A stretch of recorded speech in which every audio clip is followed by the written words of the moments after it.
जय श्री कृष्णा। राधे राधे। आपके अपने लॉर्ड कृष्णा भजन चैनल पर आप सभी का स्वागत है। आज हम आश्विन मास के कृष्ण पक्ष की इंदिरा एकादशी व्रत कथा लेकर प्रस्तुत हुए हैं। यह एकादशी पितृ पक्ष में आती है, इसलिए इसे पितृ एकादशी भी कहा जाता है। तो चलिए शुरू करते हैं इंदिरा एकादशी व्रत कथा। धर्मराज युधिष्ठिर कहने लगे कि भगवान, आश्विन कृष्ण पक्ष की एकादशी का क्या नाम है, उसकी विधि और फल क्या है, सो आप कृपा करके कहिए। श्री कृष्ण कहने लगे कि इस एकादशी का नाम इंदिरा एकादशी है। यह एकादशी पापों को नष्ट करने वाली तथा पितरों को अधोगति से मुक्ति दिलाने वाली है। हे राजन, ध्यान पूर्वक इसकी कथा सुनो। इसके सुनने मात्र से वाजपेयी यज्ञ का फल प्राप्त होता है। पहले सतयुग के समय में महिष्मती नाम की नगरी में इंद्रसेन नाम का एक प्रतापी राजा धर्म पूर्वक अपनी प्रजा का पालन करते हुए शासन करता था। वह राजा पुत्र, पौत्र और धन धान्य से संपन्न तथा विष्णु का परम भक्त था। एक दिन जब राजा सुख पूर्वक अपनी सभा में बैठा था, तो आकाश मार्ग से देवर्षि नारद उतरकर उसकी सभा में आए। राजा उनको देखते ही हाथ जोड़कर खड़ा हो गया और विधि पूर्वक आसन व अर्घ्य दिया। सुख से बैठकर मुनि ने राजा से पूछा कि हे राजन, तुम्हारे सातों अंग कुशल पूर्वक तो हैं, तुम्हारी बुद्धि धर्म में और तुम्हारा मन विष्णु भक्ति में तो रहता है।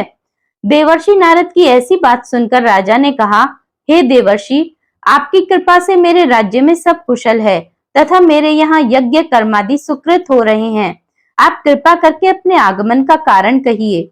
तब ऋषि कहने लगे, हे राजन, आप आश्चर्य देने वाले मेरे वचनों को सुने। मैं एक समय ब्रह्मलोक से यमलोक हो गया। वहां श्रद्धा पूर्वक यमराज से पूजित होकर मैंने धर्मशील और सत्यवान धर्मराज की प्रशंसा की। उसी यमराज की सभा में महान ज्ञानी और धर्मात्मा तुम्हारे पिता को एकादशी का व्रत भंग होने के कारण देखा। उन्होंने जो संदेश दिया है सो मैं तुमसे कहता हूँ। उन्होंने कहा है कि पूर्व जन्म में कोई विघ्न हो जाने के कारण मैं यमराज के निकट रह रहा हूँ। सो हे पुत्र, यदि तुम आश्विन कृष्ण इंदिरा एकादशी का व्रत मेरे निमित्त करो तो मुझको स्वर्ग की प्राप्ति हो सकती है। तब राजा कहने लगा कि हे देवर्षि, आप इस व्रत की विधि मुझसे कहिए। नारद जी कहने लगे कि हे राजन, आश्विन मास के कृष्ण पक्ष की दशमी के दिन प्रातःकाल श्रद्धा पूर्वक स्नानादि से निवृत्त होकर पुनः दोपहर को भी नदी आदि में जाकर स्नान करें। फिर श्रद्धा पूर्वक पितरों का श्राद्ध करें और एक बार भोजन करें तथा भूमि पर शयन करें। प्रातः काल होने पर एकादशी के दिन दातुन आदि करके स्नान करें। फिर व्रत के नियमों को भक्ति पूर्वक ग्रहण करते हुए प्रतिज्ञा करें कि मैं आज संपूर्ण भोगों को त्याग कर निराहार एकादशी का व्रत करूंगा। हे अच्युत, हे पुंडरीकाक्ष, मैं आपकी शरण हूँ, आप मेरी रक्षा करना। इस प्रकार नियम पूर्वक शालिग्राम की मूर्ति के आगे विधि पूर्वक श्राद्ध कर योग्य ब्राह्मणों को फलाहार का भोजन कराएं और दक्षिणा दें। पितरों के श्राद्ध से जो बच जाए उसको सूंघ कर गऊ को दें और धूप, दीप, गंध, पुष्प, नैवेद्य आदि सब सामग्री से ऋषिकेश भगवान का पूजन करें। रात में भगवान के निकट जागरण करें। इसके पश्चात द्वादशी के दिन प्रातः काल होने पर भगवान का पूजन करके ब्राह्मणों को भोजन कराएं। भाई बंधुओं, स्त्री और पुत्र सहित आप भी मौन होकर भोजन करें। नारद जी कहने लगे कि हे राजन, इस विधि से यदि तुम आलस्य रहित होकर इस एकादशी के व्रत को करोगे तो तुम्हारे पिता अवश्य ही स्वर्गलोक को जाएंगे। इस प्रकार उपदेश देकर नारद जी अंतर्ध्यान हो गए।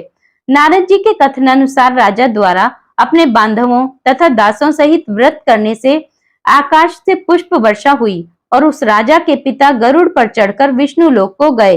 राजा इंद्रसेन भी एकादशी के व्रत के प्रभाव से निष्कंटक राज करके अंत समय में अपने पुत्र को राज सिंहासन पर बैठाकर स्वर्ग लोक को गए।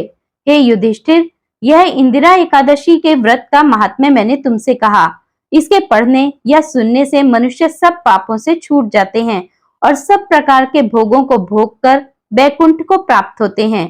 इस प्रकार इंदिरा एकादशी व्रत कथा समाप्त हुई। जय श्री कृष्णा।